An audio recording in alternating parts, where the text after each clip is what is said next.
Aghori astro TV கண்டு மகிழுங்கள். தர்மத்தின் வழி செல்ல செல்ல கர்மத்தின் வழி குறையும் அப்பா.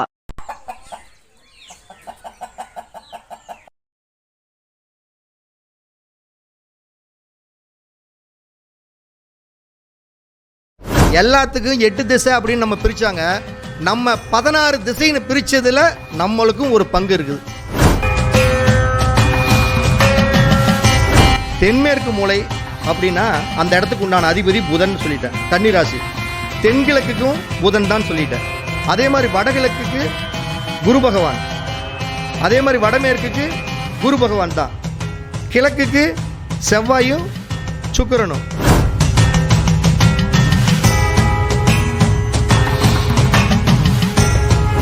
அப்போ அந்த வடகிழக்கில் நீர் அப்படின்னா அந்த இடத்துல தான் கிணறு வெட்டணும், போர் போடணும், தண்ணி தொட்டி அமைக்கணும், நல்ல சுத்தமான நீர் ஓட்டம் இருக்கிறது, ஒரு பூஜை அறையை பயன்படுத்துறது, ஒரு குழந்தைகளுடைய விளையாட்டு அறையாக பயன்படுத்துறது, இது எல்லாம் பயன்படுத்தினா அது அவங்களுக்கு மிகப்பெரிய ஒரு அதிர்ஷ்டம்.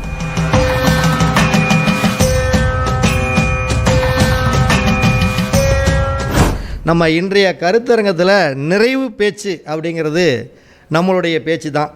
நிறைவு பேச்சாக நம்முடைய கருத்தரங்கத்தை நம்ம நிறைவு செஞ்சுக்கலாம். ஏன் அப்படின்னு நம்ம காலதாமதம் சொல்லி கூட நம்ம கட் பண்ணி விழாவை நிறைவு பண்ணலாம். ஏன்னா சேனலுக்கு பேசுகிறதுக்கு வீடியோ வேணும். கண்டிப்பாக இப்போ நம்ம பேசுகிறோம்னா நம்மளோட வீடியோவும் அதில் வரணும். அப்போ அந்த வீடியோ பேசுகிறதுக்கு ஏதாச்சும் ஒரு மேட்ரு மக்களுக்கு நம்ம கிட்ட கருத்தரங்கத்து வந்திருக்காங்கன்னா, நம்மளுக்குன்னு ஐயாவுக்கு ஒரு 10 ரசிகர்கள் 30 ரசிகர்கள் இருந்தால் எனக்குன்னு ஒரு 2 ரசிகர்கள் இருப்பாங்க.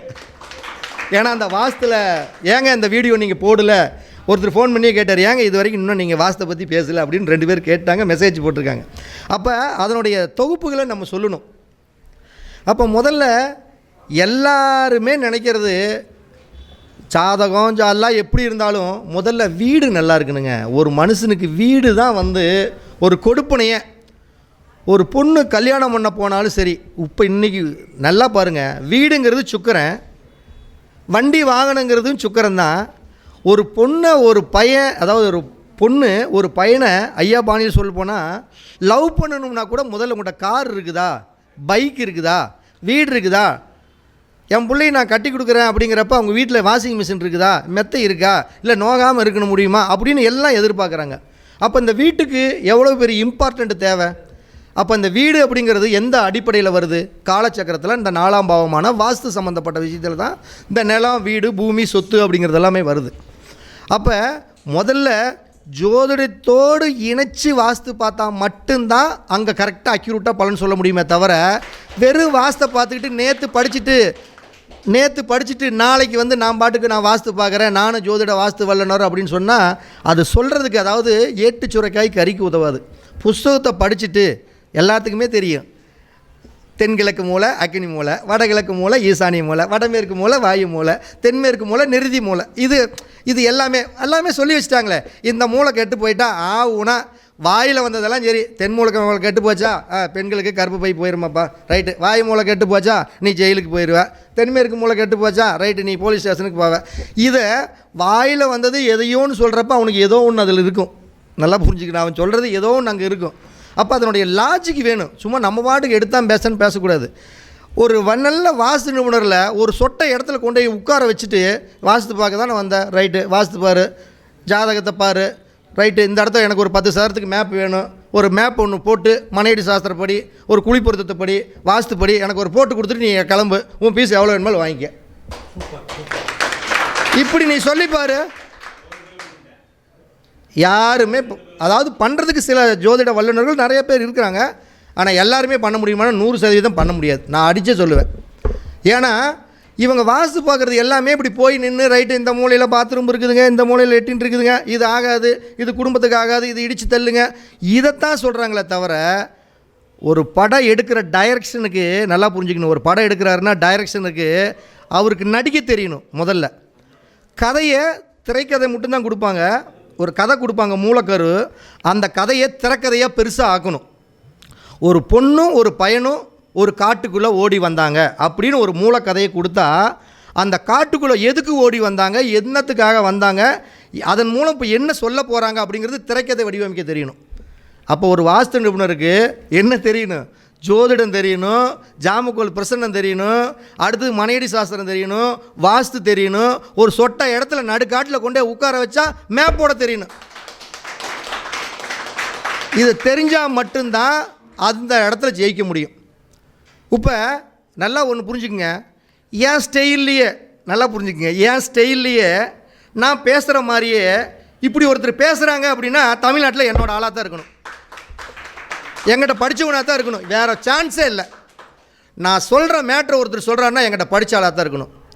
ஏன்னா நம்ம திசைகளை எல்லாத்துக்கும் 8 திசை அப்படின்னு நம்ம பிரித்தாங்க, நம்ம 16 திசைன்னு பிரித்ததில் நம்மளுக்கும் ஒரு பங்கு இருக்குது, திசைகளுடைய 16 பங்கு இருக்குது அப்படின்ட்டு. அதை இப்போ இல்லை, நான் 8-9 வருஷத்துக்கு முன்னாடியே என் சேனலில் வீடியோ இருக்குது, 9 வருஷத்துக்கு முன்னாடியே 16 திசைகள் அப்படின்ட்டு. அதே மாதிரி ஜோதிடத்தை இந்த காலச்சக்கரத்தையும் இந்த வாஸ்தையும் மேட்ச் பண்ணி திசைகளை நம்ம போட்டு நடைமுறையில் சக்ஸஸ் நிறைய அடைஞ்சிருக்கிறோம். அப்போ பொதுவாக நல்லா புரிஞ்சுக்குங்க, காலச்சக்கரத்தில் 6வது ராசி அப்படிங்கிறது தான் நம்மளுக்கு கன்னி ராசின்னு தெரியும். அந்த மூலை தாங்க தென்மேற்கு மூலை. அப்போ அந்த மூலை பாதிக்கப்படுது அப்படின்னாவே என்ன இயங்கும்? 6ஆம் பாவம் இயங்குன்னு அர்த்தம். எதிரி முளைப்பான், கடங்காரம் உருவாவான், நோய் உருவாகும், தேவையில்லாத பிரச்சனை வம்பு வழக்கையெல்லாம் அந்த தென்மேற்கு மூலை கேட்டால் அவன் அடைவாங்கிறது நம்ம ஜோதிட ரீதியாகவே மேட்ச் பண்ணி சொல்லிட்டு போயிட்டே இருக்கலாம். காலச்சக்கரத்தில் அந்த 3ஆம் இடத்தை தான் தென்கிழக்கு கொடுத்தாங்க. அந்த 3ஆம் இடத்தை தான் வந்து டாக்குமெண்ட்டு, கையெழுத்து, பத்திரப்பதிவு, ரிஜிஸ்ட்ரேஷன், ஜாமீன் கையெழுத்து போட்டு மாட்டிக்கிறதெல்லாம் யார் அப்படின்னா இந்த தென்கிழக்கு மூலை பாதிக்கப்பட்டு தென்கிழக்கு மூலை இந்த கார்னர் பிளாட் வாங்குறாங்க பார்த்தீங்களா, அவங்க தான் வந்து இந்த ஜாமீன் போட்டு மாட்டிக்கிறது. இந்த மாதிரி லாஜிக் எல்லாமே வரும். அப்போ இந்த காலச்சக்கரத்தில் 12 ராசிகளுக்கு உண்டான அந்த ராசிகளுக்கு உண்டான திசைகளெல்லாம் எதுன்னு தெரியணும். அப்போ மேச ராசி, ரிஷப ராசினா அதுக்கு உண்டான திசைகளை கிழக்கு திசை தான். நம்ம பாரம்பரிய ஜோதிடத்தில் சொல்கிறப்ப சொல்லலாம் மேசம் கிழக்கு, தெற்கு, மேற்கு, வடக்குன்னு அப்படி ரோலிங்காக சுற்றுறோம். ஆனால் மேச ராசிக்கும் ரிஷப ராசிக்கு உண்டான திசை கிழக்கு, விருச்சிக ராசிக்கும் துலா ராசிக்கு உண்டான திசை முதல்ல மேற்கு, கடகராசிக்கும் சிம்ம ராசிக்கும் உண்டான திசை தெற்கு, மகரத்துக்கும் கும்பத்துக்கு உண்டான திசை வடக்கு, அப்படியே மீன ராசி வடகிழக்கு திசைக்கும், தனுசு ராசி வடமேற்கு திசைக்கும், அதே மாதிரி இது கன்னி ராசியை தென்மேற்கு மூலைக்கும், அதே மாதிரி தென்கிழக்குக்கு வந்து மிதுன ராசியும். இதுதான் காலச்சக்கரத்துக்கு உண்டான ராசி. நல்லா புரிஞ்சுக்குங்க. இதுக்கு மேலே ஒன்றுமே இல்லை வாஸ்துல. இந்த டைலாக் ஒன்று அடிக்கடி வரும், இதுக்கு மேலே வாஸ்துல ஒன்றுமே இல்லைன்னு ஒரு டைலாக் வருதுன்னு அது என் டைலாக் தான். இந்த பாடி லாங்குவேஜ் இப்படி என்ன மாதிரி அந்த பாடி லாங்குவேஜ் வருதுன்னா என்னோட ஆள் தான். நல்லா புரிஞ்சுக்கணும். ஏன்னா நம்ம 30 வருஷத்துக்கு மேலே ஆச்சு இந்த ஃபீல்டுக்கு வந்து பண்ணி பண்ணி பண்ணி பண்ணி சாமி சொன்னார் பார்த்தீங்களா, அது மாதிரி ரத்தத்தில் இந்த வாஸ்துவை லவ் பண்ணி ஏன்னா அந்த லவ் பண்ணுற விஷயத்தை ஒரு நேசிக்கணும்னு சொல்கிற தமிழ்நாட்டில் முதல்ல, அதாவது நான் சொன்ன அந்த வார்த்தையை அடிக்கடி உபயோகிப்பேன், எதையாக இருந்தாலும் லவ் பண்ணுங்க அப்படின்னு. அதுக்கப்புறம் என் கண்ணால் இன்றைக்கி அடுத்து சாமி தான் அந்த லவ் பண்ணுங்க கிரகத்தை லவ் பண்ணுங்க அப்படிம்பாரு. ஏன்னா அந்த லவ்வுக்கு ஒரு அஃபெக்ஷன் இருக்குது. துரத்தி இப்போ ஒரு பொண்ணை அப்படி துரத்துவோம் இல்லை, ஓடுறப்போ சூப்பராக இருக்கும். அப்போ நேசிக்கணும், அந்த விஷயத்தை நம்ம நேசிக்கணும்.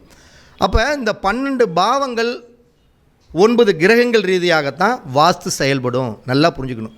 12 பாவங்கள் 9 கிரகங்கள், நம்ம கூட ஒரு எக்ஸ்ட்ரா ஒரு கிரகத்தை வாஸ்துக்கு சேர்த்துறோம். அவர் தான் சூப்பர் ஸ்டார் ரஜினிகாந்த், மாந்தி. புரியுதுங்களா? மாந்தி தான் இருக்கிறதுலையே வாஸ்துக்கு ரொம்ப தொல்லை கொடுக்குற ஆள் அந்த ஆள் ஒரு ஆள் தான். அதுக்கு அடுத்த தரம் யார்? இந்த ராகு கேது. இந்த 3 ஆளுக்கு தான் இடைஞ்சலை கொடுக்கக்கூடிய ஆளுகளே இந்த 3 பேர் தான். அப்போ இடத்துக்கு காரகன் செவ்வாயாக இருந்தாலும் அந்த கட்டடத்துக்கு காரகன் சுக்கிரனாக இருந்தாலும், அப்போ ஜாதக ரீதியாகவே சாமி ஒரு விஷயத்தை சொன்னார், நீங்கள் நினச்சி கேட்டிருப்பீங்க. செவ்வாயும் ராகும் சேர்ந்தா வாஸ்து கோளாறு வந்தே தீருனார். யார் நோட் பண்ணீங்கன்னு தெரியாது, நான் நோட் பண்ணுங்க. நம்ம சுற்றிட்டு தான் இருக்கிறோம், ஆனால் என்ன பேசுகிறாங்கன்னு கவனிச்சிக்கிட்டே தான் இருக்கணும். அப்போ செவ்வாயும் ராகும் சேர்ந்தா நிலத்தில் பிரச்சனை வருங்க, அது நல்லா புரிஞ்சுக்குங்க. சுக்கிரனும் ராகும் ராகு கேது சேர்ந்தா வீடு கட்டுற கட்டடத்தில் கோளாறு வருங்க, சிம்பிளாக. அப்போ நம்ம முதல்ல இடத்தையும் பார்க்கணும், இடத்துக்கு மேலே கட்டடத்தையும் பார்க்கணும். அப்போ யாருடைய ஜாதகத்தில் இடத்துக்கு உண்டான பாவம் எந்த பாவம்? 4ஆம் பாவம். இந்த 4ஆம் பாவத்தில் செவ்வாயும் ராகுவும் சேர்ந்துருந்தாலும் சரி, செவ்வாயும் கேதும் சேர்ந்திருந்தாலும் சரி, செவ்வாயும் மாந்தியும் சேர்ந்திருந்தாலும் சரி, அவங்க பூமி வாங்குகிற விஷயத்தில் ரொம்ப கவனமாக செயல்படணும். கண்டிப்பாக அந்த பூமி ஏதாச்சும் ஒரு வில்லங்கமான பூமி, வாஸ்து தோஷம் உள்ள பூமி, சல்லிகை தோஷம் உள்ள பூமி தான் அமையுங்கிறத நம்ம தெளிவாக புரிஞ்சுக்கணும். ஃபஸ்ட்டே ஜாதகத்தை தெரிஞ்சுக்கலாம். அதே மாதிரி அது எங்கே இருந்தாலுமே சரி, 4ஆம் பாவத்தில் பர்டிகுலராக இருக்கணும். அதே மாதிரி எங்கே இருந்தாலும் இதனுடைய பாதிப்புகளை சந்திக்க போகிறாங்க அப்படிங்கிறத தெரிஞ்சுக்கணும். அதே மாதிரி சுக்கிரன் இந்த ராகுவோடையோ கேதுவோடையோ மாந்தியோடு இருந்ததுன்னா அந்த கட்டடக்கூடிய விஷயத்தில் நீங்கள் ஒரு வாஸ்து கோளாறு தவறான முறையில் அனுபவிக்க போகிறீங்க அப்படிங்கிறத நம்ம தெளிவாக தெரிஞ்சுக்கலாம். ஃபஸ்ட்டு ஜாதகத்திலே தெரிஞ்சுக்கலாம். அப்போ ஒரு வீடு கட்டுறாங்க அப்படின்னா உங்கள் ஜாதகத்தில் ட்ரபுள் செவ்வாயினால் இருக்குதா அப்படின்னு இருந்தால் முதல்ல இடத்த நல்லா தேர்வு செய்யணும். நல்ல ஒரு ஜோதிட வல்லுநர்கள், வாஸ்து வல்லுநர்களை ஒரு முறைக்கு பல முறை பார்த்து அந்த இடத்த வாங்கணும். செவ்வாய் இந்த ராகு கேது மாந்தியோட இந்த சுக்கிரன் சேர்ந்துட்டா கட்டடம் கட்டுறப்போ ஒரு நல்ல வாஸ்து நிபுணர், நல்ல ஒரு இன்ஜினியரு, நல்ல கட்டட வேலையாட்களை எல்லாம் கூட்டிகிட்டு வந்து பார்த்து நம்ம முதல்ல கட்டணும். இது பொதுவான ஒரு கான்செப்ட். இது நம்ம பேசுகிறது எல்லாமே விழிப்புணர்வு சார்ந்த வீடியோ தான். பணங்காசு சம்பாதிக்கிறதுக்கு போடுற வீடியோவே கிடையாது. என்னோடய முக்கால்வாசி பேர் என்னோடய வீடியோவுக்கு பெண் ரசிகர்கள் தான் அதிகமாக இருக்கிறாங்க. நிறைய ஃபோன், ஒரு 100 ஃபோன் வருதுன்னா 90 பேர் அந்த குடும்பத்தோடைய இல்லத்தரசிகள் தான் பெண் பண்ணுவாங்க. அந்த ஜோதிடத்தை வாஸ்துவை நேசிக்கக்கூடிய அந்த சகோதரிகள் தான் நம்மக்கிட்ட அந்த ஃபோன் பண்ணியே பேசுவாங்க. அவங்களுடைய கஷ்டத்தை எல்லாம் சொல்லுவாங்க. அப்போ எந்த கிரகங்கள் பாதிக்கப்பட்டிருக்குதோ ஒன்று புரிஞ்சுக்குங்க. ஒரு ஜோதிடத்தில் இப்போ நான் உங்கள்கிட்ட சொல்லிட்டேன், தென்மேற்கு மூலை அப்படின்னா அந்த இடத்துக்கு உண்டான அதிபதி புதன் சொல்லிட்டேன், கன்னிராசி. தென்கிழக்குக்கும் புதன் தான் சொல்லிட்டேன். அதே மாதிரி வடகிழக்குக்கு குரு பகவான், அதே மாதிரி வடமேற்குக்கு குரு பகவான் தான். கிழக்குக்கு செவ்வாயும் சுக்கிரனும், அதே மாதிரி மேற்குக்கு செவ்வாயும் சுக்கிரனும். தெற்குக்கு கடகத்துக்கு சிம்மத்துக்குமே ரெண்டுமே, ஒன்றுக்கு கடகத்துக்கு சந்திரன், சிம்மத்துக்கு சூரியன். மகரத்துக்கு தெற்கு பக்கம், அதாவது வடக்கு பக்கத்துக்கு மகரத்துக்கு சனி, அதே மாதிரி அங்கேயும் கும்பத்துக்கு சனி. அப்போ முதல்ல நம்முடைய ஜாதகத்திலேயே ஒரு அடிப்படை விஷயம் நம்மளுக்கு தெரியும். என்ன தெரியும்? எந்த கிரகங்கள் உங்கள் ஜாதகத்தில் பாதிக்கப்படுதோ, நான் சொல்கிறது செவ்வாய் ராகு கேது மாந்தி சம்பந்தப்பட்டு, அல்லது சுக்கிரன் செவ்வாய் ராகு கேது மாந்தியோட சம்பந்தப்பட்டு உங்கள் ஜாதகத்தில் பர்டிகுலராக என்ன கிரகங்கள் பாதிக்கப்படுதோ அதனை சார்ந்து வாஸ்து கோளாறை நீங்கள் அனுபவிக்க பிறந்திருக்கிறீங்க அப்படின்னு அர்த்தம். ஒரு உதாரணத்துக்கு நம்ம சொல்லணும்னா, உங்களுடைய ஜாதகத்தில் ஒரு குரு பகவான் ரொம்ப டேஞ்சரான கிரகம், ரொம்ப மோசமாக போச்சு, நான் சொல்ல அமைப்புகள் எல்லாம் இருந்து குரு பகவான் மோசமாக போயிருச்சு அப்படின்னா நம்ம சொல்லிடலாம். என்ன சொல்லிடலாம்? வடகிழக்கு தென்மேற்கு பாவகாரகங்களில் நவகிரகங்களுடைய தெய்வங்களை கண்டுபிடிச்சி வச்சுக்கணும் நம்ம. அப்போ கிழக்கில் வந்து சூரியனும் சுக்கிரனும், மேற்கில் சனி, தெற்கில் செவ்வாய், வடக்கில் குரு, தென்கிழக்கில் சந்திரன், அதே மாதிரி வடகிழக்கில் புதன், தென்மேற்கில் ராகு, வடமேற்கில் கேது. இதுதான் நவகிரகங்களுடைய இருப்பிடம். இது மாறவே மாறாது. எல்லா கோயிலும் அப்படி தான் உட்காந்துருக்கும். ஒருத்தர் பார்த்துக்க மாட்டாங்க. அவங்களுக்குள்ள என்ன சண்டையாட்டு இருக்குது, பார்த்துக்கவே மாட்டாங்க. மூஞ்சி இதை பின்னாடி தான் முதுகு தான் பார்த்துக்கிறது. ஏன்னா அவங்களுக்குள்ளுமே ஒரு ஈகோ இருக்க மாட்டேருக்குது, நான் பெரிய ஆளா நீ பெரிய ஆளான்னு.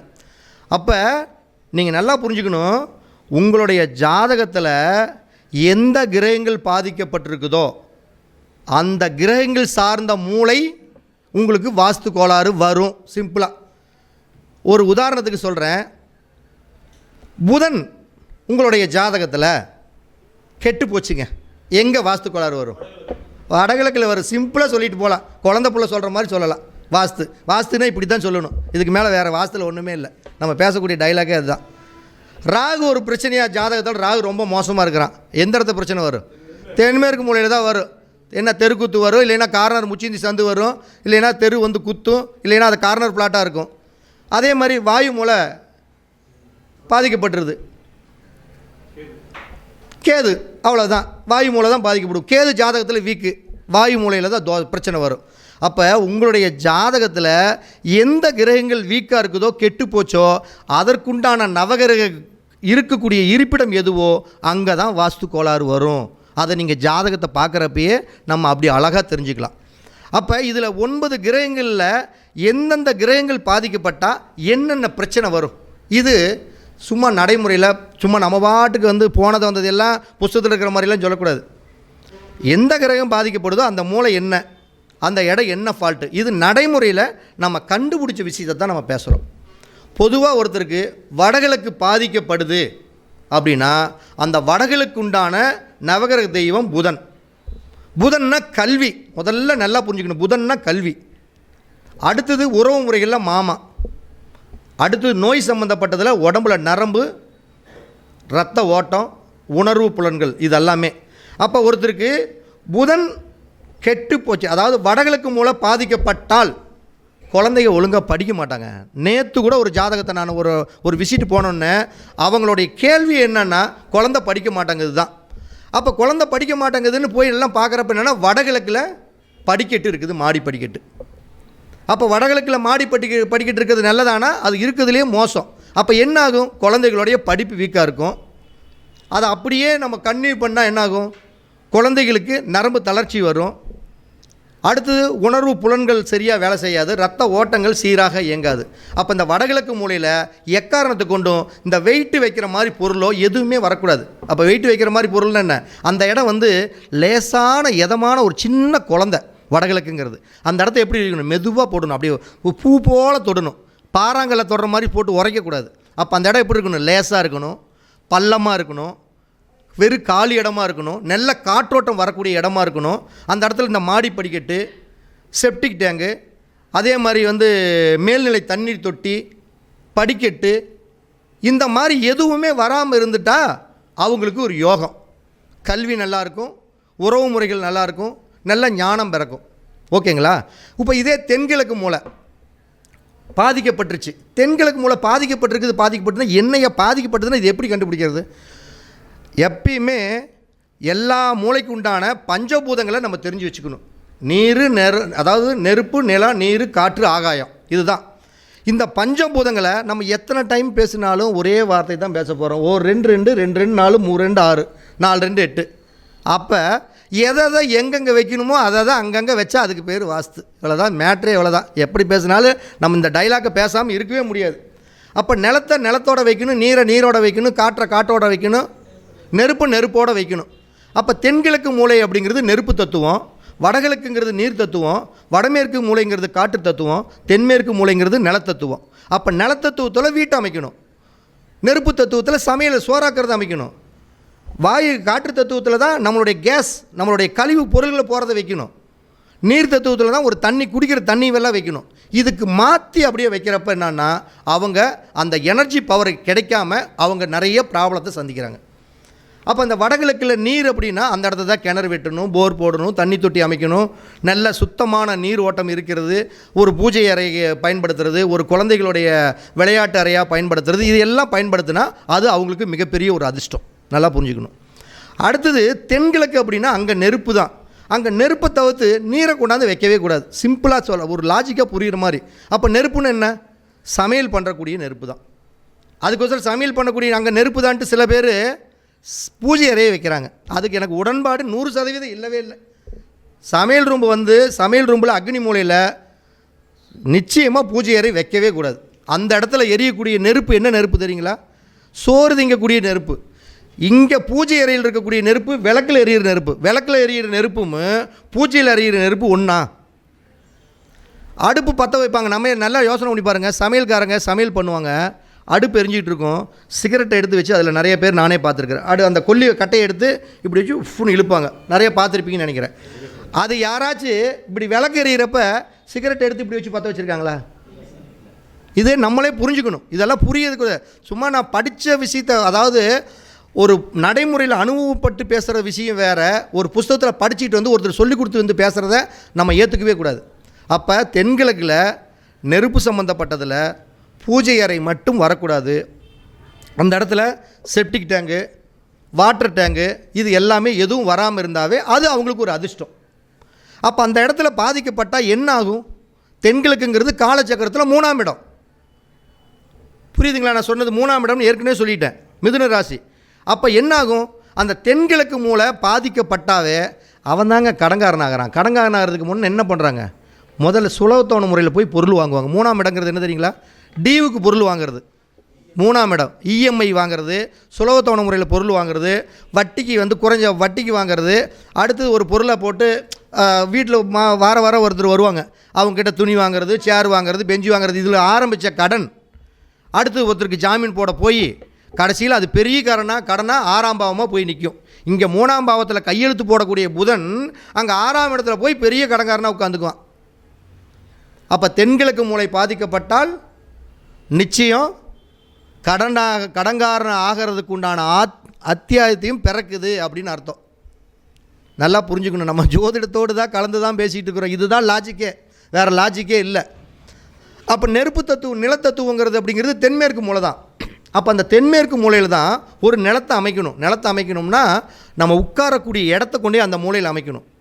அப்போ நிலத்தத்துவத்தில் அந்த தென்மேற்கு மூலையில் ஒரு வீட்டை அமைக்காமல் கொண்டே அக்னி மூலையில் அமைச்சிக்கிட்டு, வாயு மூலையில் அமைச்சிக்கிட்டு, ஈசானிய மூலையில் அமைச்சிக்கிட்டா கடைசியில் என்ன ஆகும்? வாயு மூலையில் அமைச்சா வீட்டை விற்றுட்டு போக வேண்டியது தான் கதி. அக்னி மூலையில் அமைச்சா கடனாகி வீட்டையும் விற்க முடியாமல், கடனையும் கட்ட முடியாமல், வீட்டுக்கு 10 கடைக்காரன் காலையில் வந்து உட்காந்துட்டு வேடிக்கை பார்க்குற கதை தான் இந்த கதை. ஈசானியத்தில் வீட்டை பிடிச்சி கட்டிட்டாங்கன்னா தலையில் முக்காடு போட்டுட்டு உட்காந்துக்கிட்டே இருக்க வேண்டியது தான்.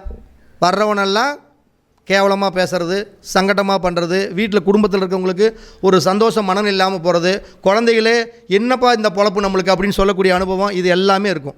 அப்போ இந்த தென்மேற்கு மூலையில் தான் ஒரு வீட்டை நம்ம கிச்சன் உட்கார வைக்கணும். தென்மேற்கு மூலையில் ராகுக்கு ஏன் வந்து ராகு அந்த மூலையில் கொடுத்தாங்க? ஏன்னா ராகு தான் வந்து எந்த வேலை செஞ்சாலும் அதை வந்து பெருசாக செய்யக்கூடிய ஒரே ஆள் அதுதான். அந்த ஆள் தான் செய்வாப்புல. வேறு ஆள் யாருனாலையும் பெருசாக செய்ய முடியாது அந்த வேலையை. அப்போ இந்த தென்மேற்கு மூலையில் தான் படுக்கை அறைக்கு கொடுத்தாங்க. புரியுதுங்களா? அப்போ படுக்கை அறையில் ஒரு நார்மலாக என்ன ஒரு விஷயம், ஒரு கணவனும் மனைவியும் ஒரு உயிராக சேர்ந்து ஒரு அடுத்த சந்ததியினர் உருவாக்குறது. அப்போ அதிகமான ஈடுபாடு இருந்தால் தான்ப்பா ஒரு குழந்தையை உருவாக்க முடியும். அதனால தான் இந்த தென்மேற்கு மூலையில் படுக்கை அறை அமைச்சாங்களே தவிர வேறு எந்த காரணத்தினாலையும் அவங்க அமைக்கலை. இதே வாயு மூலைன்னு வச்சுக்கோங்க. வாயு மூலைன்னு என்ன? கேஸ் சம்மந்தப்பட்டது, காற்று சம்மந்தப்பட்டது, பிரித்து போகிறது. இப்போ ஒருத்தர் அந்த காற்று நம்மளோட உடம்புலேருந்து அசுத்த காற்று வெளியே போகுதுன்னா அது காற்று சத்தமாக தான் வெளியில் போகுது.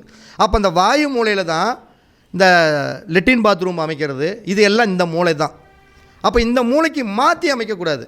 அப்போ நம்ம ஒரு வாஸ்து பார்க்க போகிறோம்னா அந்த வாஸ்து பார்க்க போகிற இடத்துல இந்த பஞ்சபூதங்களுடைய தன்மைகள் அந்த இடத்துல எப்படி வருது, வடகிழக்கு பகுதியில் என்ன வருது, கிணறு போர் இது இருக்குதா, சுற்று வட்டாரத்தில் வாங்குறப்ப தென்கிழக்கு மூலையில் தான் கிணறு போர் இது இருக்குதா, தென்மேற்கு மூலையில் ஒரு தெரு வந்து குத்துதா, வடமேற்கு மூலையில் வந்து ஒரு தெரு குத்துதா, இல்லை கோயில் குளம் பக்கத்தில் இருக்குதா, இப்படியெல்லாம் நம்ம பல விதத்தில் முதல்ல ஆராயணும். இது ஆராய்வது என்பதுங்கிறது ஒரு தரம், இது சிம்பிள். ஒரு வாஸ்து பார்க்கக்கூடிய ஒட்டுமொத்த 100%ல் ஒரு 10% தான் இந்த வாஸ்து இந்த தேர்ந்தெடுக்கிறது மட்டும். அதுக்கு மேலே அந்த அவங்க ஜாதகத்தில் வீடு கட்டுறதுக்கு உண்டான தகுதி முதல்ல வரணும். எல்லாருமே முதல்ல நீ ஒரு இடத்துல பேசுறதுக்கு முன்னாடி உன்னோட தகுதியை வளர்த்திக்கிட்டு பேசுகிற அப்படிம்பாங்க பழமொழி. உன் தகுதியை வளர்த்திக்கிட்டு பேசணும்டா. ஒரு கூட்டத்தில் பேசுகிறது இல்லை. கூட்டத்தில் நல்லா புரிஞ்சுக்குங்க, நல்ல அறிவாளி, புத்தியாக சூப்பராக பேசுவான், ஆனால் தண்டு பையனாக இருப்பான். அவன் வந்து சபையில் பேசுவான், ஏய் இங்கெல்லாம் வந்து கூட்டத்தில் வந்து நீ பேசுகிறதுக்கு தகுதி இல்லை, இங்கே வந்து ஒரு பெரிய மனுஷன் தான் வந்து பேசணும். யார் அந்த பெரிய மனுஷன்? ஒருத்தனுக்கு 22 வயசு இருக்கும், இன்னொருத்தனுக்கு 22 வயசு இருக்கும். இவன் கல்யாணம் ஆகிருப்பேன், இவன் கல்யாணம் ஆகிருக்க மாட்டான். இதே கல்யாணம் ஆனவனுக்கு ஒன்றுமே தெரியாது, அவர் மாங்காய் மடையினா இருப்பான். அவன் வந்து கூட்டத்தில் பேசுவான். இவன் பேச்சு பேசக்கூடாதுமாங்க. என்னென்னா அந்த கல்யாணம்னு ஒன்று தாலின்னு ஒன்று கட்டணுன்னு அவன் ஒரு பெரிய மனுஷன் ஆயிடுறானப்பா. நீ வந்து பேசு, இந்த இடத்த உனக்கு பேசுகிறதுக்கு முழு ரைட்ஸ் இருக்குது, அங்கீகாரம் இருக்குதுங்கிறான். அப்போ என்னென்னா தகுதியை வளர்த்திக்கணும். அப்போ தகுதியை வளர்த்திக்கிறதுன்னு என்ன? அப்போ ஒரு இடத்துல நம்ம போய் வாஸ்து பார்க்க போகிறோம்னா நம்மளுடைய ஜாதகத்தில் தகுதி இருக்குதா, வீடு கட்டக்கூடிய யோகம் இருக்கா, வீடு கட்டக்கூடிய யோகம் இல்லாமல் இருக்குதா, இதெல்லாம் தெரிஞ்சோம்னா தான் அந்த வீடு கட்டக்கூடிய யோகம் இருந்து நீ ஒரு வீட்டை ஸ்டார்ட் பண்ணுங்கன்னு சொன்னால் அந்த வீடு வேலை நடக்கும். வீடு கட்டுறதுக்கு உண்டான தகுதியே இல்லாதப்போ நீ நினச்ச நேரம் வீட்டை கட்டிட முடியுமா? நினச்ச நேரம் கல்யாணம் பண்ணிட முடியுமா? அப்போ அந்த வீட்டை கட்டிவிட்டு ஒரு குறிப்பிட்ட ஸ்டேஜில் வந்து நின்றும். ஜோதிடம் பார்க்க தெரிஞ்சவங்களுக்கு வாஸ்து தெரியணும், வாஸ்து பார்க்க தெரிஞ்சவங்களுக்கு ஜோதிடம் தெரியணும். அப்போ வெறும் வாஸ்தை மட்டும் வச்சுக்கிட்டு போய் நீங்கள் ஒன்றும் பிரச்சனை இல்லைங்க, சூப்பராக இருக்குங்க, நீங்கள் வீட்டை கட்டுங்கன்னு நல்லா போட்டு கொடுத்துட்டு கட்டக்கூடிய நேரம், வீடு கட்டக்கூடிய யோகம் இல்லாமல் நீ வீட்டை கட்டிட்டு ஒரு குறிப்பிட்ட அளவில் வந்தோடனே நின்ன உடனே இந்த வாஸ்து நிபுணர்கிட்ட தான் நான் போனேன். அவர் தான் போட்டு கொடுத்தாரு. என்னமோ ஆகா ஓகோங்கிறாங்க, ஒன்றுமே நடக்கல, பாதியில் வேலை நிற்கிது. யாரை குறை சொல்கிறது? வாஸ்து நிபுணரை குறை சொல்கிறது. இங்கே வாஸ்துவோட ஜோதிடம் ஒன்று தேவை. ஜோதிடம் தேவைன்னா என்ன? நீ வீடு கட்டுறதுக்கு உண்டான தகுதி இருந்து அந்த செயல்பாடுகளை செய்கிறப்ப தான் நம்ம ஜெயிக்க முடியும். அப்போ 4, 8, 12ஆம் இடத்தோடைய அதிபதியோட புத்தி நடக்கணும். இல்லைன்னா 4, 8, 12ஆம் அதிபதி என்ன கிரகமோ அந்த கிரகம் வேறொரு கிரகத்துக்கு நட்சத்திரமாக இருந்து புத்தி நடக்கும் பொழுது தான் நீங்கள் வீட்டையே கட்டணும். இவ்வளோ தான் லாஜிக்கு. இதுக்கு மேலே லாஜிக்கே கிடையாது, சிம்பிளாக சொன்னால். அப்போ இப்படி செய்யும் பொழுது ஒரு வீட்டை அமைச்சதுக்கப்புறம் கரெக்டாக முதல்ல எல்லா விஷயத்துக்கும் நம்ம எப்படி பேசினாலும் திருப்பி பேசினாலும் அந்த நம்ம சில விஷயங்களை அதுக்குள்ளே துணிச்சு தான் ஆகணும், வேறு வழியே கிடையாது. அதை மீறி நம்ம தாண்ட முடியாது. அப்போ நம்ம பேசுகிற விஷயத்தை மீறி ஒருத்தன் பேசுகிறான்னா புதுசாக கப்ஸா விட்றான்னு அர்த்தம். நல்லா புரிஞ்சுக்குங்க. நான் பேசுகிற விஷயத்தை மீறி புதுசாக ஒருத்தர் வாஸ்துவில் பேசுகிறாங்கன்னா அது பொய் பித்தலாட்டம்னு அர்த்தம். நல்லா புரிஞ்சுக்கணும். நான் பேசுகிறதுல எல்லா வீடியோலையும் இப்போ பேசக்கூடிய சில வசனங்கள் அதில் வந்து தான் போகும். ஏன்னா மாறாது. மனைவியை போய் கல்யாணம் பண்ணதுக்கப்புறம் கடைசி வரைக்கும் அது கிளவியானாலும் சரி, குமரியாக இருந்தாலும் சரி, அம்மாவானாலும் சரி, அது எதானாலும் நம்மளுக்கு மனைவி தானே. என்ன இது பருவ மனைவி, அது வயதான மனைவி, இவ்வளோ தான். இந்த லாஜிக்கு மட்டும்தான் மாறுமே தவிர மனைவி தான். அப்போ முதல்ல டைரக்ஷன் அதுதான் முக்கியம். நம்ம எங்கே பார்க்குறேன், நான் பார்க்குற இடம் ஒழுங்கான இடமா அப்படிங்கிறது அந்த டைரக்ஷன் தேவை. அந்த டைரக்ஷனுங்கிறது தான் நம்மளுடைய திசையை காட்டக்கூடிய ஒரு அருவி, அதுதான். அப்போ அந்த டைரக்ஷன் வந்து நம்மளுக்கு பக்காவாக உட்காந்துருக்கணும். ஒரு இடத்துல போய் ஒரு திசையை வச்சு பார்க்கணும். இந்த இடம் வடக்கு பார்த்து வீடு கட்டுறதுக்கு தகுதியாக, கிழக்கு பார்த்துக்கு வீடு கட்டுறதுக்கு தகுதியாக, தெற்கு பார்த்து கட்டுறதுக்கு தகுதியாக, மேற்கு பார்த்து கட்டுறதுக்கு தகுதியான அந்த இடத்த முதல்ல தேர்வு செய்யணும். நிறைய பேர் என்ன சொல்கிறாங்க, நிறைய வீடியோவில் நான் மேக்ஸிமம் இன்னும் எனக்கு தெரிஞ்சு யார் வீடியோவும் நான் பார்த்ததே கிடையாது. ஆனால் ஒரு நாள் ஒரு வீடியோவை இவர் தான் சொன்னார், தமிழ்வாணன் சொன்னார், இப்படி ஒருத்தர் வீடியோ வாஸ்து பேசியிருக்கேன் நீங்கள் பாருங்கள் அப்படின்னு சொன்னாங்க. எனக்கு உண்மையாலுமே ஒரு 2 நிமிஷம் தான், முதல்ல ஒரு 3 நிமிஷம் தான் அந்த வீடியோவை பார்த்தோன்னே ஒன்றும் எனக்கு ப்ரெஷர் வந்துருமான்னு பயமாக போச்சு. ப்ரெஷர் வந்துருமாட்டிருக்குது. முழுசாக கேட்டுருந்தேன்னா எனக்கு கண்டிப்பாக ப்ரெஷர் வந்திருக்கும். இல்லைன்னா நான் ஃபோனை போட்டு கண்டபடி பிடிச்சி திட்டியிருப்பேன். அந்த அளவுக்கு ப்ரெஷர் பண்ணுற மாதிரி பேசுகிறாங்க. ஆனால் அந்த வீடியோவெல்லாம் பார்த்தவனோட நிலைமை எப்படி இருக்குன்னு யோசனை பாருங்கள். ஆனால் பேசுகிறப்ப அழகாக தெரியும். அதை பேசுகிறப்ப அப்படியே பெருசாக தெரியும். அப்படியே வெட்டச்சிக்கிட்டு நீட்டாக பேசுகிறப்ப கிச்சன் இருக்கும். ராகு பேசுனா எப்படி இருக்கும்? பாம்பு பார்க்குறதுக்கு நல்லா பக்காவாக அழகாக இருக்கும். ஆனால் கொத்துனா விச சர்றுன்னு ஏறும். அதுதான் அவங்க அந்த அந்த இது விஷயமே அதுதான். அப்போ முதல்ல ரோட்டை அனுசரித்து வீடு கட்டும்பாங்க. இந்த ரோட்டை அனுசரித்து வீடு கட்டுறதுல அதெல்லாம் டுபாக்கூர் வேலை. அப்படியெல்லாம் கிடையவே கிடையாது. நீ ரோட்டை அனுசரித்து எதையோ அனுசரி, திசையை முதல்ல அனுசரியா, ரோட்டை அப்புறம் அனுசரிப்பா. திசை தானே முக்கியம். திசை முக்கியமாக ரோடு முக்கியமா? இந்த வாஸ்துக்கு திசை முக்கியமாக ரோடு முக்கியமா? திசை தான் முக்கியம். அப்போ திசையை பார்க்கணும். ரோடு எப்படி இந்த ரோடு இப்படி போட்டுங்க. இந்த ரோடு வந்து தெற்கு வடக்கு ரோடு. இந்த இடத்துல இப்படி நேர் இதே மாதிரி ஒரு ஃப்ளாட் இருக்குது. இந்த இடத்துல ரோட்டை அனுசரித்து வீடு கட்டுனா ஒரு பேச்சுக்கு சொல்கிறேன், இந்த இடத்துல கிழக்கு இப்படி தான்ப்பா இருக்குது. இந்த இடத்துல நல்லா புரிஞ்சுக்கணும் நான் சொல்கிறது. இது நேர் கிழக்க. இப்போ ரோடு வந்து இப்படி போகுது, இது நேர் கிழக்க. இப்போ நான் பார்க்குறது கிழக்க, இப்படி பார்த்தா மேற்க, புரியுதுங்களா? இப்படி பார்த்தா தெற்கு, இப்படி பார்த்தா வடக்கு. அப்போ இந்த நடுச்சென்றை எங்கே பார்க்கும்? தெற்கும் கிழக்கும் தெற்கும் இந்த சந்திக்கக்கூடிய மையப்புள்ளிங்கிறது தென்கிழக்கு. அப்போ இந்த இடம் டோட்டலாக எங்கே பார்க்கும்? தென்கிழக்கை பார்க்கும். நீ ரோட்டை அனுசரித்து வீடு கட்டுறேன்னு இப்படி பார்த்து வீட்டை கட்டினா எந்த பக்கம் பார்க்கும்? கிழக்கு பார்த்ததுக்கு அக்னிமூலை பார்க்கும். அக்னிமூலை பார்த்தா என்ன ஆகும்? நான் ஏற்கனவே சொல்லியிருக்கிற காலச்சக்கரத்தில் 3ஆம் இடம், கையெழுத்து, ஜாமீனு, போனது வந்தது, கடங்காரன் ஆகிறதுக்கு உண்டான அஸ்திவாரம் அவன் பிறக்குதுன்னு அர்த்தம். கிழக்கு பார்த்து வீடு கட்டுனா இது எப்படி கண்டுபிடிக்க முடியும்? டைரக்ஷனை பார்த்து தான் கண்டுபிடிக்க முடியும். நீ நினச்சி நீ உன் ஜவுரியத்துக்கெல்லாம் வீட்டை கட்டவே முடியாது. இப்படி ஜவுரியத்துக்கு கட்டுனா சொல்லுவாங்க, நான் வாடகைக்கு வர்றது ஏற்கனவே ஒரு வீடு வாடகைக்கு வர்றதுக்கு முன்னாடி ஒரு நல்ல வீட்டில் தாங்க இருந்தேன். பணம் காசு அப்படியே மேலே கொட்டிக்கிட்டே இருந்ததுங்க. என் பொண்டாட்டி பேச்சை கேட்காம தெரியாதனமாக இவன் பேச்சை கேட்டு ஒரு வீட்டை கட்டிவிட்டேன். கட்டினதுக்கப்புறம் இங்கே வந்ததுலேருந்து கடங்காரன் டெய்லியும் காலையில் வர்றான். இல்லை கடன் பிரச்சனை, வீட்டில் நிம்மதி இல்லை, வீட்டில் சண்டை சச்சரவு, ஒன்றுமே என்னால் முடியல. நான் ஒன்று வீட்டை விற்றுட்டு போயிடல, இல்லை இந்த வீட்டு வாடகை விட்டுட்டு வேறு வீட்டுக்கு போகலான்னு சொல்கிறாங்க. பார்த்தீங்களா? இதுதான் கதையே. அப்போ இது தெரியாமல் போய் நிறைய புதுசாக வீடு கட்டுறவங்கெல்லாம் மாட்டிக்கிட்டு திருன்னு முழிக்கிறது, இதுதான் விஷயம். அப்போ டைரக்ஷன் என்பது ரொம்ப ரொம்ப முக்கியம். அப்போ உங்கள் இடம் வந்து கிழக்கு மேற்கு தெற்கு வடக்குதுனால இல்லை, அந்த இடத்த டைரக்ஷன் பார்த்து அது கிழக்கு பார்த்து கட்டலாமா வீடு, வடக்கு பார்த்து கட்டலாமா, இல்லை மேற்கு பார்த்து கட்டலாமா, அல்லது தெற்கு பார்த்து கட்டலாமா, இல்லை ஈசானிய மூலை பார்த்து கட்டலாமா, இல்லை வாயு மூலை பார்த்து கட்டலாமா, இப்படி எல்லாமே கட்டலாமான்னு முதல்ல தெரிஞ்சுக்கணும். அதை செலக்டட் பண்ணிட்டு தான் அதனுடைய இடத்துல தென்மேற்கு மூலையில் நம்மளுக்கு ஒரு சரியான அளவுகளில் வீட்டை கட்டணும். முதல்ல இந்த பூமி பூஜை போடுவாங்க பார்த்தீங்களா, எல்லாருமே பூமி பூஜை போடுறது நிறையா பேர் தென்மேற்கு மூலையில் பூமி பூஜை போடுவாங்க.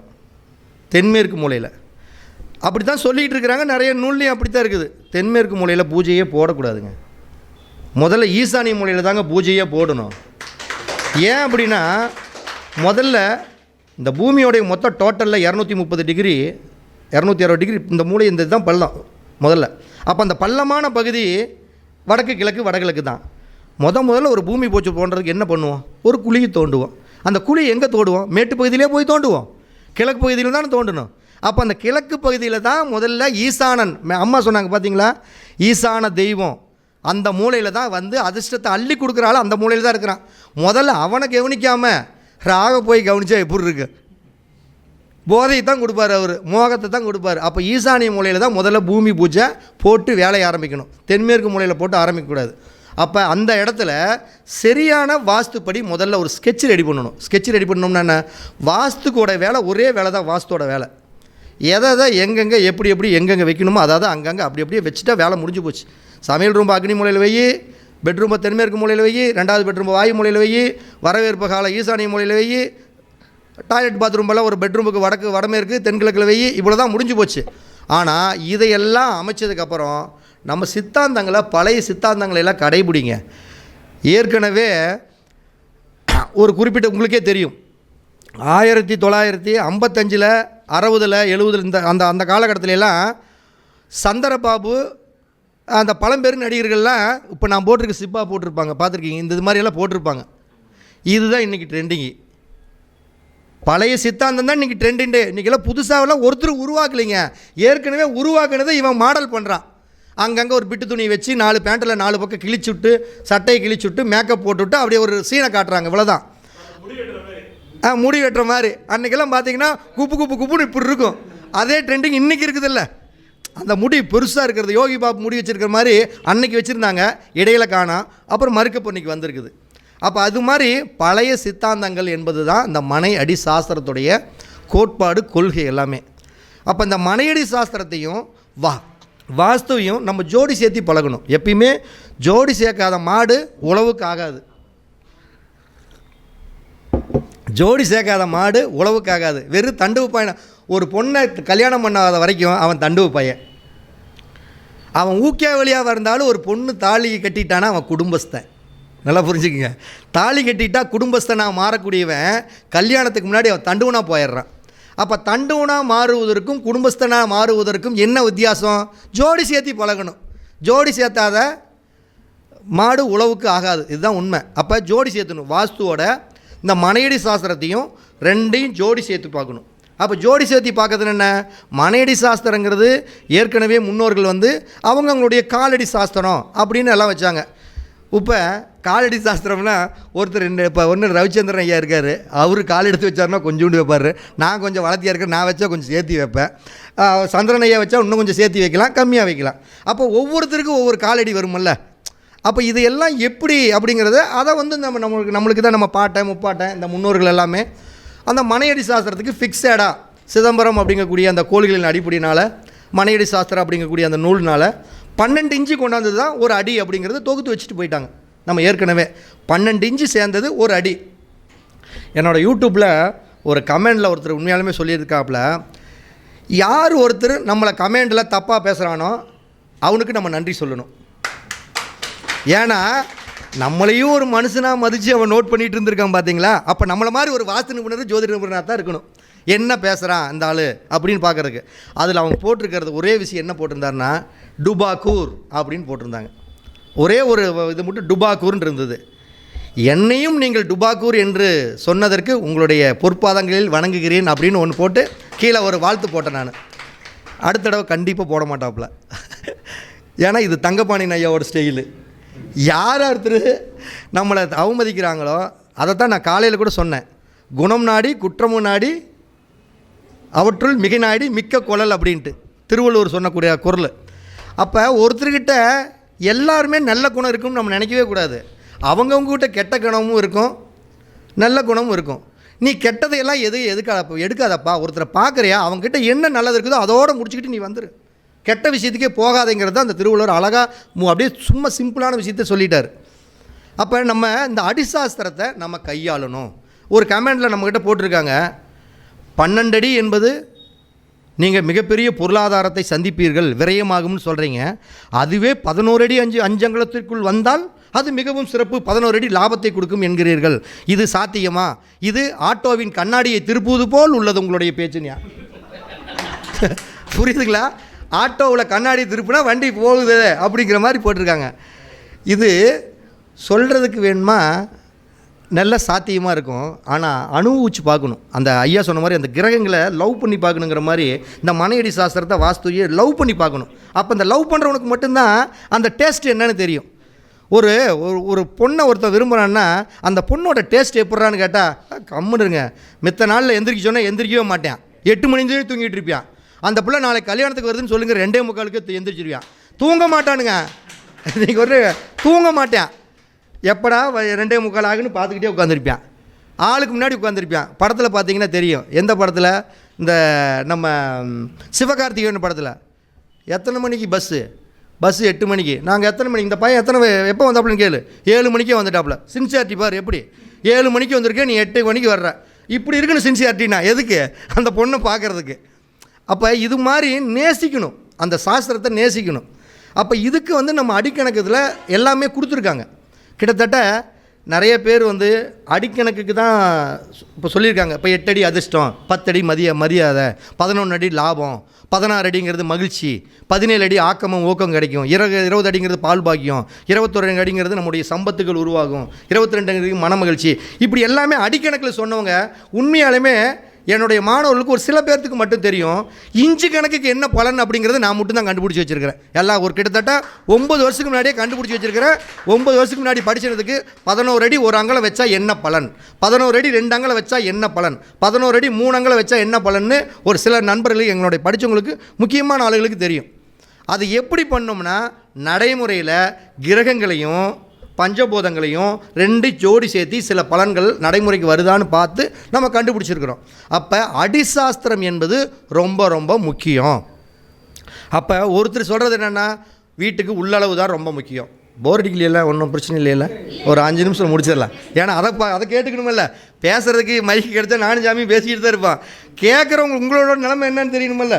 அது தெரியாமல் நான் பாட்டுக்கு பேசிக்கிட்டு இருக்கக்கூடாதுல்ல. நீங்கள் எவ்வளோ நேரம் வேணுமாலும், இப்போ இவன் சொன்ன மாதிரி, ஐயா லியோனி சொன்ன மாதிரி, நீங்கள் எவ்வளோ நேரம் வேணுமாலும் பேசுங்க, நாங்கள் இன்னொரு 10 நிமிஷத்தில் எந்திரிச்சு போயிடுவோம் அப்படிங்கிற மாதிரி. நீ 6 மணி நின்று கூட போய் பேசு, நாங்கள் இன்னொரு 10 நிமிஷம் தான் உங்களுக்கு டைம் அப்படிங்கிற மாதிரிலாம் நினைக்காதீங்க. நம்ம முடிச்சிடலாம் ஒரு 10 நிமிஷத்தில். ஏன்னா இது முக்கியமான ஒரு விஷயம், எல்லாருமே தெரிஞ்சிக்கக்கூடிய விஷயந்தான். ஏன்னா விழிப்புணர்வு சார்ந்த விஷயம். இன்றைக்கி என்னென்னா, வீடு கட்டுறது தாங்க எல்லாமே தோற்று போகிறாங்க. எல்லாம் ஏன் தோற்று போகிறாங்கன்னா, ஒரே ஒரு வீட்டை தான் கட்டியிருப்பான், அவன் 25 வாஸ்து நிபுணர் மாதிரி பழம் பேசுவான். எங்கள் வீட்டில் எங்கள் மாமன் ஒன்றும் இல்லை, இந்த லேடிஸ் தொந்தரவு பார்த்திங்கன்னா கொடுமையாக இருக்கும். புது வீட்டை ஒரு லேடிஸ் கட்டிகிட்டு இருக்கு, அவங்க அத்தை பிள்ளை வரும், போன மாதம் தான் கிரக பிரவேசம் பண்ணியிருக்கோம். அந்த லேடிஸ் இந்த மூலையில் இது இருக்கக்கூடாதே, இப்படி வாஸ்து நிபுணர் சொன்னாரா அப்படிங்க. நிறைய நீங்கள் வீடு கட்டினவங்களை யோசனை பண்ணி பார்த்தா தெரியும். இல்லைன்னா மாப்பிள்ளை ஒருத்தர் வருவான், வீடு வாஸ்துப்படி பக்காவாக இருக்குது, ஒழுங்காக வாஸ்து பார்த்து கட்டியிருக்கிறீங்களா? இல்லை, எங்கள் ஊரில் இப்படி தான் ஒரு ஆள் வாஸ்து பார்த்து இந்த மூலையில் இது இருந்தனால மேலே மச்சிலிருந்து கீழே விழுந்து கால் ஒழிஞ்சு போச்சாமா, பார்த்து பண்ணுங்க அப்படிங்க. எப்படி இருக்கும் புதுசாக கட்டுறவனுக்கு? அப்போ முதல்ல தெரிஞ்சுக்கிட்டு பேசணும். ஒரு வீட்டை கட்டின நீங்கள் வாஸ்து நிபுணர் கிடையாது. புதுசாக வீடு கட்டுற இந்த சொந்த பந்தங்கள்லாம் போய் அந்த அளவுக்கு கொடுமை பண்ணுவாங்க. இதையெல்லாம் நம்ம கண்டுக்கவே கூடாது. நம்மளுடைய இலக்கு என்ன? குதிரை கடிவாளம் மாதிரி அப்படியே ஒரே நேர். ஒரு வாஸ்து நிபுணர் நம்மளுக்கு ஃபிட் ஆகிட்டாங்கன்னா அவங்க சொல்கிற கருத்துக்களை கரெக்டாக ஃபிட் பண்ணணும். அப்போ நம்ம நேராக அடிசாஸ்திரத்தை பார்க்கணும். இந்த அடிசாஸ்திரத்தை பார்க்குறது உள்ளளவு கரெக்டாக இருக்குதா, வெளியளவு கரெக்டாக இருக்குதுன்னா, நம்மளை பொறுத்தளவுக்கு முடிஞ்ச அளவுக்கு பஞ்சபூதங்களுக்கு கட்டுப்பட்டு தான் நம்ம நடக்கணுமே தவிர, பஞ்சபூதங்களுக்கு கட்டுப்படாமல் நடந்தோம்னா நம்ம ஏதோ ஒரு விதத்தில் லாக் ஆகிடுவோம்.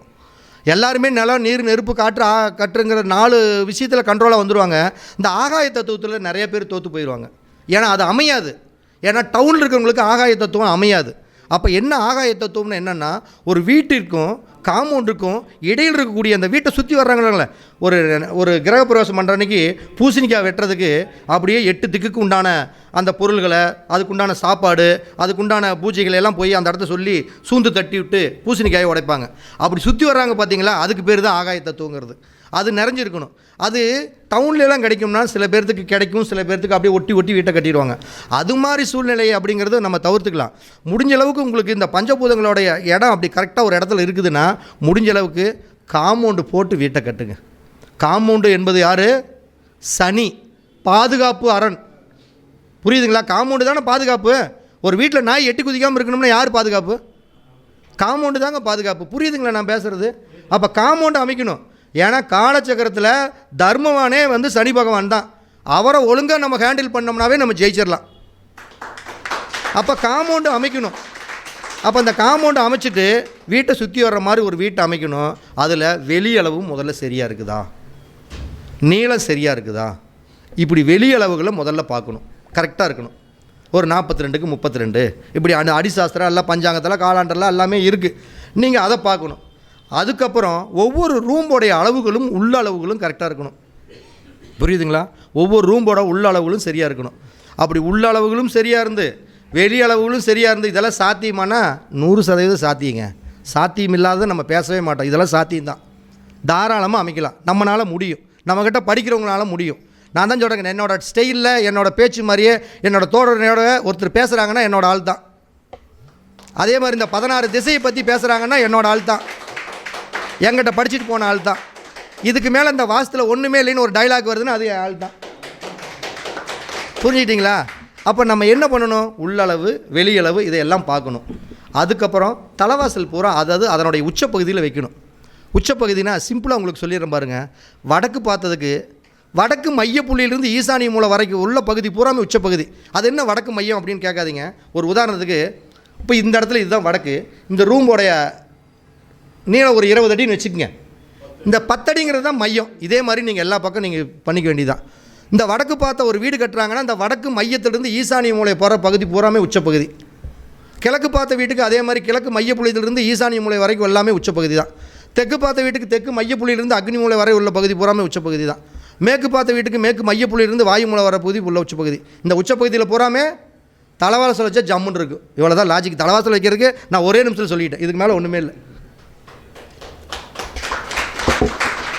அப்போ இப்படி தலைவாசலெல்லாம் அந்தந்த ரூமில் கரெக்டாக அந்தந்த மூலையில் வருதா அப்படிங்கிறத நம்ம பார்த்துக்கணும். இப்போ நம்ம தலைவாசலுக்கு எப்படி உச்சப்பகுதின்னு சொல்கிறோமல்ல, அதே மாதிரி ஜன்னலும் உச்சப்பகுதியில் வந்தால் சூப்பர். இவ்வளோ தாங்க மேட்ரு. ஜன்னலும் உச்சப்பகுதியில் வந்தால் சூப்பர். இதுக்கு மேலே ஒன்றுமே இல்லை. அவ்வளோதான் சூப்பர். இதுக்கு மேலே ஒன்றுமே இல்லை. இதுதாங்க உண்மை. அப்போ கட்டடத்துடைய நீளம் அகலம் உள்ளளவு வாஸ்துப்படி எது எதுங்க எல்லாம் ஃபிட் பண்ணிவிட்டு இதுக்கு மேலே தான் நம்ம ரொம்ப நம்மளுடைய கேர்ஃபுல்லாக கவனம் பண்ணணும். எப்படியப்பா ஒரு பொண்ணை கூட்டிகிட்டு வர்றதுக்கு நல்லா பாரு, ஒரு பெத்த பையனை ஒரு 23 வயசு வளர்த்திட்டு, ஒரு பெத்த பொண்ணை 23 வயசு 24 வயசு வளர்த்திட்டு ஒருத்தனை கொண்டு ஜோடி சேர்த்துறப்ப அவன் ஸ்திரீ தீர்க்கம் இருக்குதா, ரச்சு இருக்குதா, இல்லை வேதை இருக்குதா, 2 பேர்த்துக்குள்ளே வசியம் இருக்குதா, 2 பேர்த்துக்குள்ளே குழந்தை இருக்குதா, பாக்கியம் இருக்குதா, இப்படி எத்தனை ஆராயிறீங்க. அப்போ அப்படி ஜோடி சேர்த்துறதுக்கே நீங்கள் இப்படி ஆராயிறீங்கன்னா காலம் பூரா நீ உன் சம்சாரம் உன் பையன் வர்ற மருமக எல்லாம் காலம் பூரா அந்த வீட்டில் குடியிருக்கணுமல்ல. இங்கே நீ அதே மாதிரி ஜோடி சேர்த்துணுமல்ல வீட்டுக்கு. அதுதான் மனப்பொருத்தம். அந்த மனப்பொருத்தத்தை ஜோடி சேர்த்துணும். அங்கே எப்படி வசியம் இருக்குதோ 2 பேர்த்துக்கு திருமண பொருத்தத்தில் எப்படி 2 பேர்த்துக்குள்ள அட்டாச்மெண்ட்டு இங்கேக்கு ஒரு வசியம் இருந்தால் தான் நல்லாயிருக்கும். வடிவேல் மாதிரி ஒரு படத்தில் வந்து சம்சாரம் என்னமோ பேர் சொல்லிட்டு வெளியே வருவானே, பாமான்ட்டு மல்லிப்பூ வச்சுட்டு பின்னாடி சுற்றிட்டு இருப்பான். நீ என்ன அவங்க மாமியாக்காரி கேட்கும், மாலானே சுற்றிட்டு இருப்பார். உடனே மாமா கூப்பிட்டு என்ன வசியம் பண்ணியே தெரியல, என் பையன் நேற்றுலேருந்து உன் பின்னாடியே மாலான்னு சுற்றிட்டு இருக்கிற மாதிரி. இதுதான் வசியம். அப்போ ஜோடி சேர்த்துறப்ப அங்கே வசியம் இருக்கிற மாதிரி இந்த வீட்டோடைய ஓனர் யார், பத்திரை யார் பேர் இருக்குதோ அவங்களுக்கு தான் நீங்கள் இதெல்லாம் பார்க்கணுமே தவிர வீட்டில் சம்சாரத்தை பார்க்கக்கூடாது, பையனை பார்க்கக்கூடாது, பிள்ளையை பார்க்கக்கூடாது. ரெக்கார்டு ஓனர் யார், ரெக்கார்டு ஓனருக்கு தான் அது அந்த அங்கீகாரமே. இடம் வந்து மனைவி பேரில் இருக்குது. இப்போ ஒருத்தர் வந்து மனைவி பேரில் தான் வீட்டை கட்டணும், ஆண் பேரில் ஜாதகம் இருக்குது, வீடு பத்திரம் இருக்குது, மனைவி பேரில் தான் பார்க்கணும், இப்படியெல்லாம் பார்க்கக்கூடாதுன்னு ஒரு செக் வைப்பாங்க. மனைவி வந்து உடனே இடத்த வித்துற முடியுமா? மனைவி வந்து யாருக்காச்சும் கூட்டு வந்து சேல் அக்ரிமெண்ட் போட்டு இடத்த அட்வான்ஸ் வாங்க முடியுமா? இடத்துக்கு ஓனர் யாரோ, ஆணாக இருக்கட்டும் பெண்ணாக இருக்கட்டும், இடத்துக்கு ஓனர் யாரோ அவர் தான் அத்தாரிட்டி. அவரை மீறி எதுவுமே பண்ண முடியாது. அப்போ பத்திரம் யார் பேர் இருக்குதோ அவங்களுடைய ஜாதகத்தை தான் நம்ம மெயினாக பார்க்கணும். அதை நல்லா உள்வாங்கிக்கணும். எடுத்தோடனே என் பையனுக்கு போனோன்னா நம்ம வாஸ்து பார்க்குறப்ப கொடுமையாக இருக்கும். பையனோட ஜாதகத்தை கொண்டாந்து வச்சுருவாங்க, பிள்ளையோட ஜாதகத்தை வச்சுருவாங்க, பத்திரத்துக்காரரை வச்சுருவாங்க, சம்சாரத்தை வச்சுருவாங்க, 7 பேர்த்தோட ஜாதகத்தையும் வச்சுக்கிட்டு எனக்கு என் பிள்ளைக்கு கிழக்கு தலைவாசல் அந்த ஜோசியர் சொன்னாருங்க, என் பையனுக்கு வடக்கு தலைவாசல்னு அந்த ஜோசியர் சொன்னாருங்க, இந்த ஜோசியர் மேற்குன்னு சொன்னாருங்க, இந்த ஜோசியர் இந்த பிள்ளையை பார்த்துட்டு எனக்கு கிழக்குன்னு சொன்னாருங்க. நான் எந்த திசையில் வீடு கட்டுறதுன்னா வெய்யமா 4 பக்கம் 4 மூலைக்கு 4 பக்கம் ஓட்டை போட்டு விடுமா, 4 தலைவாசல் 4 மூலைக்கு வெய்யமா சூப்பராக இருக்குன்னு சொல்ல முடியும். வேறு என்னத்தை சொல்கிறது? நம்ம ஜாதகத்துடைய பத்திர ஓனர் யாரோ அவங்களுடைய ஜாதகத்தில் எந்த திசை பார்த்து தலைவாசல் வைக்கணுமோ அங்கே தானே வைக்கணும். இந்த 4ஆம் பாவ அதிபதி தான் தலைவாசல் நிலம். அப்போ இந்த 4ஆம் பாவ அதிபதி உங்களுடைய ஜாதகத்தில் எங்கே இருக்கிறாரோ அதுக்கு உண்டான திசை எதுவோ அதுதான் தலைவாசல் வைக்கக்கூடிய திசையே, சிம்பிளாக சொல்ல போனால். அப்போ அது மாதிரி கரெக்டாக அந்த தலைவாசல் வந்து அப்படி தான் அமைக்கணும். அப்போ பொருத்தங்களை நம்ம மெயினாக பார்க்கணும். பொருத்தம் என்ன, அதிகபட்சம் என்ன பொருத்தம்? ரொம்ப பெருசாக தேவையில்லை. ஒரு 5 பொருத்தம், ஒரு 6 பொருத்தம், இது மட்டும் இருந்தாவே போதும். மற்றது இருந்தாலும் சரி, இல்லைனாலும் சரி, போனாலும் சரி, வந்தாலும் சரி.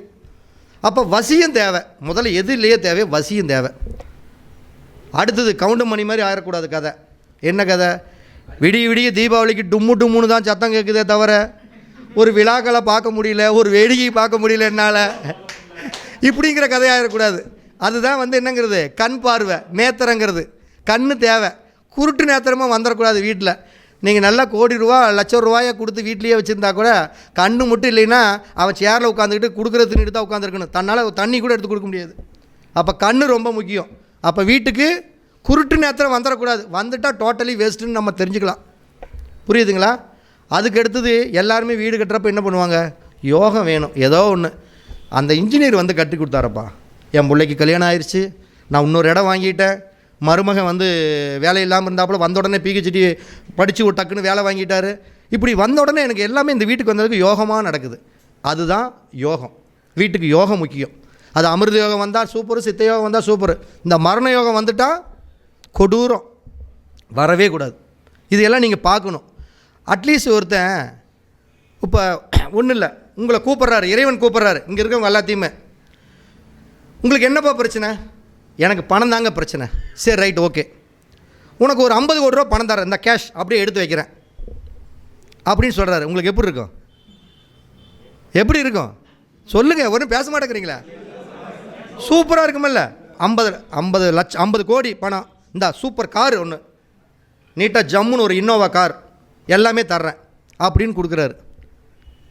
இதெல்லாம் கொடுத்துட்டு அதே இறைவன் உனக்கு ஒரே வருஷம்தான் ஆயுள், உனக்கு ஒரே வருஷம், அடுத்த 2025 பிறந்து 3வது மாதத்தில் 11ஆம் தேதி அன்னைக்கு நீ இந்த உலகத்தில் இருக்க மாட்டாயின்னு சொன்னால் நீ என்ன பணத்தை போய் எடுப்பியா? உன் பணமும் வேணாம், உன் ஜங்காத்தம் வேணாம், போய கம்முனு நீ அப்படிங்க மாட்டோம். அப்போ என்னென்னா ஆயில் ரொம்ப முக்கியம். புரிஞ்சுக்கிட்டீங்களா? ஆயில் ரொம்ப முக்கியம். ஆயிலுங்கிறது என்ன, குறைஞ்சது எந்த வீடாக இருந்தாலும் ஒரு 25 வயசு என்னாச்சும் மினிமம் ஆயில் இருக்கணும். நான் சொல்கிறது இந்த 7 சதுரம் 6 சதுரம், இந்த சின்ன வீடு, அட்டை வீடு, ஓட்டு வீடு, இந்த மாதிரி வீட்டுக்கெல்லாம் 10-15 இருந்தாலும் ஓகே. மினிமம் ஒரு 10 சதுரம் போட்டு மோல்டு தார்ஸ் போடுறாங்கனாவே அந்த வீடு எல்லாமே ஒரு 25 வருஷத்துக்கு மேலே ஆயில் இருந்ததுன்னா அது சூப்பராக இருக்கும்.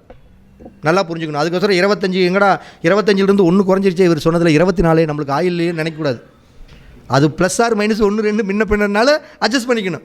அப்போ ஆயில் ரொம்ப முக்கியம். இதை விட்டால் ஒரு கொடூரம் என்னென்னா, இந்த வீடு கட்டுறவங்களுடைய நட்சத்திரத்துக்கும் அந்த மனைவி சாஸ்திரம் பொருத்தக்கூடிய நட்சத்திரத்துக்கும் இந்த வைநாசிக நட்சத்திரமாக வந்தானா தொலைஞ்சாண்டா அவன் எதிரி, செத்தாண்டா சுலைமான் அப்படிங்கிறாங்களே ஒரு கதை, தொலைஞ்சான் முடிஞ்சான். ஏன்னா வைநாசிகங்கிறது எல்லாத்துக்குமே உங்களுக்கு தெரியும். எத்தனாவது நட்சத்திரம்? 22வது நட்சத்திரம். அந்த வீட்டுடைய உரிமையாளருடைய பத்திர நட்சத்திரம் என்ன நட்சத்திரமோ, அவங்களுடைய நட்சத்திரம் என்ன நட்சத்திரமோ, அந்த மனப்பொருத்தம் பார்க்கக்கூடிய அளவுகளில் அவருடைய 28வது நட்சத்திரம் வந்து விட்டால் டோட்டலி எல்லாம் முடிஞ்சான், அவன் சோழி சுத்தம். இது மறைமுகமாக யாருக்குமே தெரியாது. இந்த ஒரு விஷயத்தை அதிக மேடையில் சொன்னது ஜோதிடத்தில், இந்த விஷயத்தை நான் தான் சொல்லியிருக்கிறேன். நான் சொல்லலை, எனக்கு ஒன்றும் தெரியாது. நம்மளுடைய மூலகுரு எங்களுடைய நிறுவனர் தலைவர் சுப்பிரமணிய சுவாமி திருச்செந்தூர், அவர் நம்மக்கிட்ட ஏதோ அப்பப்போ வந்து உள்ளே வந்து ஏதோ நுழைஞ்சிட்டு போவாராட்டு இருக்குது. அதை வச்சு நம்ம சொல்கிறோம், நம்மெல்லாம் ஒன்றும் சொல்லலை. அப்போ என்ன தேவை? நட்சத்திரம் ரொம்ப தேவை. இதெல்லாம் தாண்டி வரவு செலவு நல்லா இருக்கணும். வீட்டை கட்டி முடிச்சுட்டு ஒருத்தர் 3 லட்ச ரூபா சம்பளம் வாங்குவான். இவனுக்கு என்னப்பா மாதம் கண்டா 1ஆம் தேதி அன்றைக்கி 3 லட்ச ரூபா அக்கௌண்ட்டில் டபக்குன்னு விழுகுது அப்படிம்பா. கரெக்டாக 1ஆம் தேதி விழுந்தோன்னா 2ஆம் தேதி ஃப்ரிட்ஜுக்கு இஎம்ஐக்கு 30,000, இடம் வாங்கினதுக்கு 50,000, கார் வாங்கினதுக்கு 78,000, இப்படி அப்படியே பணம் 3 லட்சமும் டபக்குன்னு போகுது. எப்படி இருக்குது? கொடூரமாக இருக்காது? அடுத்த நாள் 2ஆம் தேதி அன்றைக்கி மாப்பிள்ளை பணங்குது அக்கௌண்ட்டில் போட்டிருந்தா எனக்கு ஒரு 10 ரூபா அனுப்பிச்சுட்டு அடுத்த மாதம் நான் சம்பளம் வாங்கி தர்றேன். இது ரொம்ப அசிங்கமாக இருக்கும். அப்போ வீட்டுக்கு என்ன முக்கியம்? ஆதாயம், வரவு முக்கியம், செலவு கம்மியாக இருக்கணும். ஆதாயம் அதிகமாக இருந்து செலவு கம்மியாக இருக்கணும். அப்போ ஒரு வீடு கட்டுறீங்கன்னா அப்படின்னா இடத்துடைய உரிமையாளரோட ஜாதகத்தை பாருங்கள், அடுத்து எந்த டைரக்ஷன் பிரகாரம் கட்டுறன்னு பாருங்கள், சரியான வாஸ்து பார்த்து போடுங்க. அடுத்து ஒவ்வொரு ரூமுடைய அளவுகள், உள்ளளவுகள், வெளியளவுகள், மனப்பொருத்தம் பாருங்கள். உங்களுடைய நட்சத்திரத்துக்கு வைநாசிக நட்சத்திரம் இல்லாமல் இருக்குதான்னு பாருங்கள். இப்படி எல்லாம் பார்த்து நம்ம சொல்லக்கூடிய ஆதாயம், விரயம், அடுத்தது வந்து பார்த்திங்கன்னா யோகம், நேத்திரம், நட்சத்திரம், இது எல்லாம் முடிஞ்ச அளவுக்கு இந்த 5 முக்கியம். அதுக்கு மேலே மனம் ரொம்ப முக்கியம். அது 6வது பொருத்தத்தில் நான் சொல்லணும்.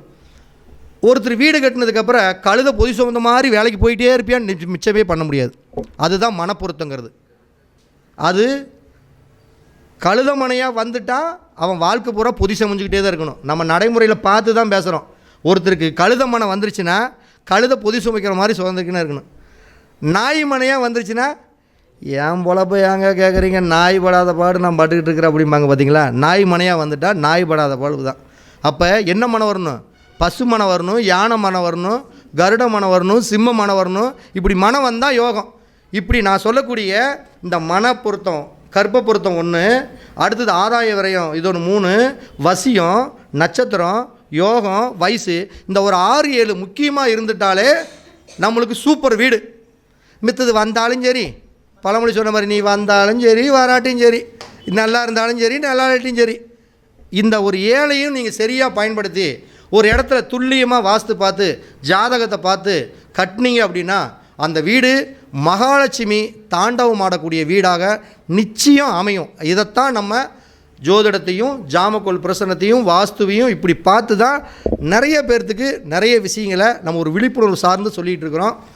இப்படி ஒரு அற்புதமான ஒரு விஷயத்தை அழகாக இந்த 27வது தருணத்தில் நம்மளுக்கு பேசுகிறதுக்கு நம்முள் உருவாகி நம்முடைய திருச்செந்தூர் முருகன் நம் நாவில் நின்று நம்ம பேசுகிறதுக்கு நம்ம திருச்செந்தூர் முருகனையும் வணங்கி நம்முடைய சரவணபவ ஜோதிட அறிவாலயத்துடைய கருத்தரங்கத்தை இத்துடன் இன்றே நிறைவு பண்ணுவோம்.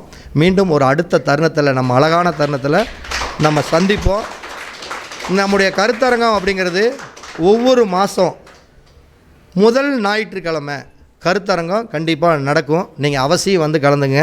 ரஜினி சொன்ன மாதிரி தான், நம்ம ஒரே ஸ்டைல் தான். நீங்கள் வந்தால் மட்டும் போதும், அவ்வளோதான். நீங்கள் வாங்க. நிறைய வல்லுநர்களுடைய கருத்துக்கள் எல்லாமே நிறைய கிடச்சிக்கிட்டே இருக்கும். இன்றைக்கி கோபையா வர வேண்டியதாக இருந்தது. கோபையாவுக்கு உண்மையாலுமே உடம்பு ரொம்ப சரியில்லை. அவருடைய உடல்நிலை கண்டிப்பாக திருச்செந்தூர் முருகனுடைய ஆசையோடும் நவகிரகங்களுடைய துணையோடும் சீக்கிரம் குணமடையணும் அப்படின்ட்டு நம்ம திருச்செந்தூர் முருகனையும் பஞ்சபூதங்களையும் நம்ம வணங்கிக்கலாம். அடுத்த மாதம் நிச்சயமாக கண்டிப்பாக கோபையா வருவார். அவர் ஃபோட்டோ போட்டே அங்கேருந்து ஆஸ்பத்திரியில் இருக்கிற மாதிரியே காமிச்சிட்டார். இதுக்கு மேலே ஒன்று சொல்லவே முடியாது. நம்ம ஓகேங்களா? நம்முடைய கருத்தரங்கத்தை இனிதே நம்ம நிறைவு பண்ணிக்கலாம்.